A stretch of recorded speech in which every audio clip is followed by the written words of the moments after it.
अखन हम सामाजिक मुद्दा सब पर जना रोड भेल, नाला भेल, हॉस्पिटल भेल, DTO ऑफिस भेल, एहि सब पर वीडियो बनबऽ लगलहुँ हैं।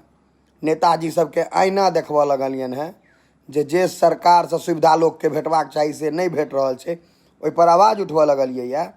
तऽ नेताजी सबके जे छनि चमचा बेलचा सब, चटुआ सब, ओ सब रास्ता पेरा या इम्हर उम्हर चौक चौराहा बजै छै जे देखा देबै एकरा, तू देखा दिहे बौआ, तोरा जे कुबत हो से देखा दिहे। तोरा बते तो किछु नहीं हेतौ, तोहर नेतो जी बते किछु नहीं होइवला छै, उनको बते किछु नहीं होइवला छै, ओहो बाद में फोने करत।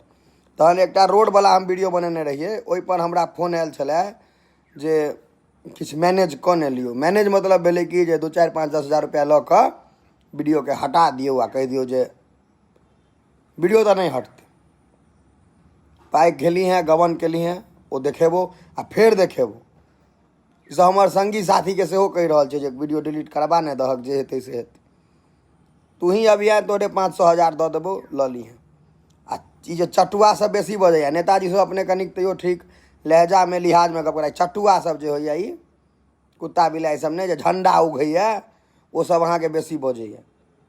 तो हमरा वो पत्रकार नहीं बुझिए जे 500 हज़ार रुपया में पत्रकारिता करे छै। 500 हज़ार रुपया में हम कोनो पत्रकार नहीं छी, रिपोर्टर नहीं छी, हम अहिना ब्लॉग बनबै छी, मोन भेल सामाजिक मुद्दा पर बना रहल छी। अहीं के नेताजी अगर नीक करता तो नीको कहबेन, ई जे पाई खेता, घुसखोरी करता तो घुसखोरो कहबेन। तोरा सबके ने रजनीगंधा गुटका चाहले पाई भेटे तो तू तब चटबीही नेता केहनो चोर रहते तो हम नहीं रजनीगंधा गुटका ले नेता के पीछा पीछा घूमे छिए। हम अगर गलत करते तो गलत पर वीडियो बनेब। अहाँ सब कमेंट में निश्चित बताएब जे आवाज उठेबाक चाही कि नहीं। अब अहाँ सब किछु लोग में कहियो देबै जे नहीं उठाओ तैयो उठेबै, लेकिन अहाँ सब बताओ जे हम सही कऽ रहल छी कि गलत। ई चटुआ सबके की कयल जाए? ओह सब ठम ई चटुआ झंडा उघै वाला सब, एकरा सबके तो हमरा बुझाइया विधायक सांसद से बेसी पावर रहे छै। जो रे नेताजी के चटही तो रजनीगंधा गुटका चाह सिगरेट भेटतौ। हम ई एत नहीं दालि गले वाला छै जे वीडियो डिलीट करा देते नेताजी, मतलब वो सबसे देखी 5 हज़ार लऽ लेबै तो हमरो किछु दऽ देता, किछु अपनो चाटि लेते।